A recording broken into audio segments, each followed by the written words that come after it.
E para falar sobre isso, sobre esse decreto de intervenção federal na segurança pública do Rio de Janeiro, eu recebo aqui no estúdio a professora Jaqueline Muniz, que é do Departamento de Segurança Pública da UF, a Universidade Federal Fluminense. Professora, bom dia para você. Bom dia a todos. Muito obrigado pela presença aqui na edição das 10 da manhã. Queria que a senhora analisasse, primeiramente, qual a expectativa dessa mudança do comando da segurança pública do Rio de Janeiro? Olha, a expectativa eu diria que não é otimista. É pior do que mudar 6 por meia dúzia, ok? Como ficou claro na fala do ministro. Né? A pergunta que a gente tem que fazer é o seguinte: ninguém foi pego de surpresa com essa ambição de intervenção colocada no decreto. Primeiro que o Rio de Janeiro, desde 1992, com a ECO 92, vem experimentando formas diretas e indiretas de intervenção das Forças Armadas na segurança pública do Rio. Ok? Então, isso não é uma novidade. Segundo ponto que é importante chamar, para a gente usar uma imagem do Carnaval, é que a operação de GLO na Rocinha, no Salgueiro e antes disso na Maré, serviram como uma espécie de ensaio técnico em que ninguém mostrou quais foram os quesitos e as notas que retiraram.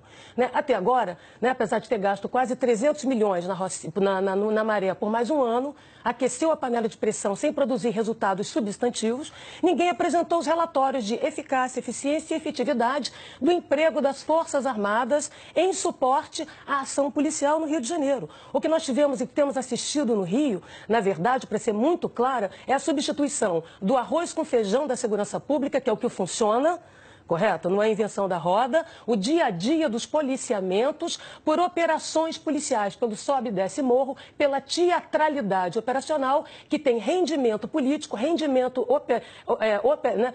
político, rendimento eleitoral, rendimento midiático, mas pouco efeito no cotidiano. Se é de fato para combater o crime organizado, não será esse efeito espanta-barata, né, que tem se produzido com sobe e desce morro, com a chamada síndrome do cabrito, agora articulada, envolvendo as Forças Armadas, que, aliás, têm plena consciência de sua incapacidade de agir como polícia, de tal maneira que demandaram um salvo-conduto, uma proteção através de um decreto que transfere seus erros, né, suas violações para a justiça militar. Tá? Agora tem uma mudança, inclusive, da forma de atuação das Forças Armadas, né? A senhora citou bem a ECO 92, que foi a primeira vez em que as Forças Armadas foram chamadas para participar de grandes eventos.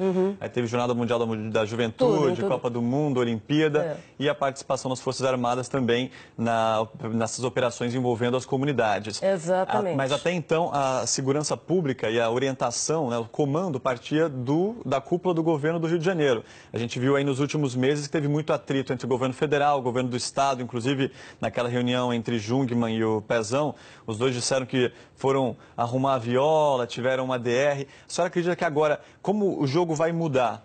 Não tem como mudar. Isso é um ilusionismo e é preciso ser claro com a população. A primeira coisa é tem alguém enganando alguém. Ou o governador passou a perna nas polícias, ou as polícias fizeram um bypass no governador. Por uma questão muito simples que a população precisa saber. Há 15 dias atrás, a Polícia Militar faz um seminário com o apoio do Viva Rio dentro da Firjan, de planejamento estratégico dessa polícia do futuro, a polícia de 2018.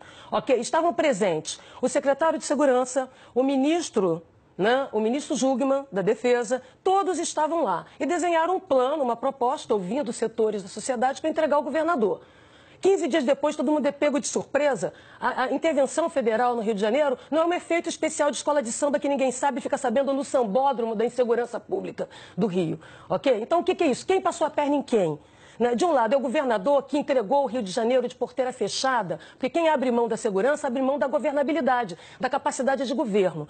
Não é falando alto, gritando forte, que vai fazer as polícias funcionarem. Se tinha ingovernabilidade na segurança, não é o Exército falando alto de bigode que vai conseguir produzir, porque afinal, nem as forças, as espadas no Brasil, das Forças Armadas, mas da Polícia Federal, a guarda da esquina, não tem dispositivos de controle interno, de controle externo e de governabilidade. Fazê-las funcionar é um gesto de boa vontade e de camaradagem entre pares. É um pedido de, por favor, trabalhe ali na esquina. Esse é o primeiro ponto. Segundo importante que a população do Rio tem que saber. né? O Ministério Público tem um termo de ajustamento de conduta que já está há 2 anos cobrando do governo do Estado um plano de segurança, um conjunto de ações estruturais e sistêmicas para reduzir a matança de policiais e a matança de civis, mudanças na estrutura da segurança pública do Rio de Janeiro, a qual os prazos estão vencendo e o governador e ninguém apresentou. Por sua vez, a Defensoria Pública do Rio de Janeiro tem uma ação civil de redução de perdas e danos exatamente para evitar também a matança com propostas substantivas de mudança continuada, para que a gente não caia nessa fórmula fácil de achar que a espada sozinha resolve, porque ela vai cortar para todos os lados, inclusive a cabeça dos governantes e daqueles que hoje sentam na cadeira. Okay? Então tem uma situação crítica aí. A quem está se enganando e por quê? A gente continua repercutindo a intervenção federal na segurança do Rio de Janeiro com a professora Jaqueline Muniz, do Departamento de Segurança Pública da UF, a Universidade Federal Fluminense. Professora, vamos dar uma olhadinha no andar da carruagem aqui no Rio de Janeiro. Na semana passada, depois de 8 meses de muita costura, de muita promessa, de muita negociação, de reunião, vai e vem, anunciaram o tal Plano Integrado de Segurança Pública, depois de uma reunião ali apressada entre o governador, o secretário de Segurança Pública, Roberto Sá, a chefia da PM, da Polícia Civil. No final das contas, esse novo plano, que era tido aí como a salvação da segurança pública do Rio de Janeiro, não durou nem uma semana. Né? Assim, o governador não esperou nem esse plano realmente ser efetivado e... Vamos lembrar que o plano foi bastante criticado por ser vamos dizer aí, um museu de grandes novidades, né? Reciclar anúncios, dizer que ia colocar mais efetivo, enfim. Esse plano não durou uma semana.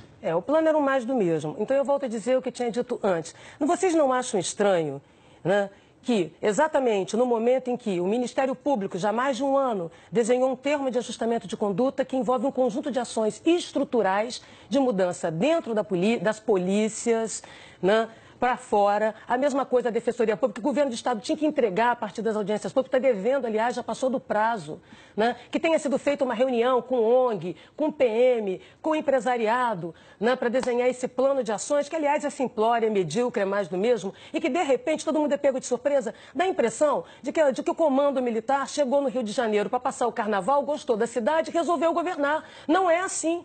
Tem uma articulação política por trás, sim. E se é mesmo para combater o chamado crime organizado, como metástase, não existe crime organizado que não tenha chancela, conivência e conveniência de setores do Estado, de setores do governo. Afinal, é através do dinheiro do crime que se faz caixa 2 de campanha. E que crime é esse? Através das mercadorias ilegais, que vai da banda larga às drogas. Mas voltando ao ponto do Rio de Janeiro, por que a Polícia Civil foi intencionalmente sucateada no seu trabalho de inteligência, no seu sistema de dados, nas suas equipes de investigação e na atividade de perícia? Porque, pelo que eu saiba e que o mundo saiba em termos de pesquisa, do que funciona e do que não funciona, é atividade discreta e não barulhenta, espetacular, né, de investigação e inteligência que consegue desbaratar economias criminosas. Professora, tem E não o efeito espanta-barata da ostensividade. Aqui a gente faz polícia de espetáculo, polícia ostentatória, polícia e ostentação. Isso por um lado. Por outro, transformar a polícia militar numa mercadoria. Venderam o policial, alugaram, precarizaram o policial militar para iniciativa privada. Lapa Presente, Lagoa Presente, que até então todo mundo acha lindo. E por que achava lindo? Porque ninguém presta contas. É igual o decreto do Temer. Pode tudo, mas eu não dou satisfação a ninguém. Mas e aí, vai atuar como polícia? Eu não, eu tenho medinha. Eu só quero mandar. Né? O sucesso é meu, o fracasso é de quem está lá na ponta, do PM da esquina e do policial. Então, só para fechar, é mesmo para combater o crime organizado? Eu queria saber, e aí eu vou citar alguns pesquisadores, por exemplo, a Camila Dias tem insistido, como muitos outros pesquisadores, né, da unidade de comando do PCC. Quem tem um governo criminoso, unidade de comando em todo o país, se chama PCC. Alguma coisa está sendo feita em São Paulo, já que é um governo criminoso com unidade de comando? Porque no Rio de Janeiro são franquias ocupacionais, mais fáceis de combater, uma vez que elas não têm unidade e disputam territórios. Será que é isso ou não? Ou será que é um outro tipo de arranjo político que salva o governador de alguma coisa que a gente não sabe o que é e ele entrega os seus votos, entrega o governo, né, para as pessoas brincarem de governo militar? Professor, tem outras questões que eu ainda gostaria de repercutir com você e com outros especialistas da área de segurança pública, como, por exemplo, transparência de dados. O Ministério Público do Estado já reclamou essa semana, deu uma entrevista dizendo que falta transparência nessa situação envolvendo dados aí das polícias. É uma reclamação também envolvendo nos bastidores aí do Exército que reclamam dessa falta de transparência. Eu quero agradecer muito a entrevista da senhora. Me permitisse falar sobre isso, que é muito importante.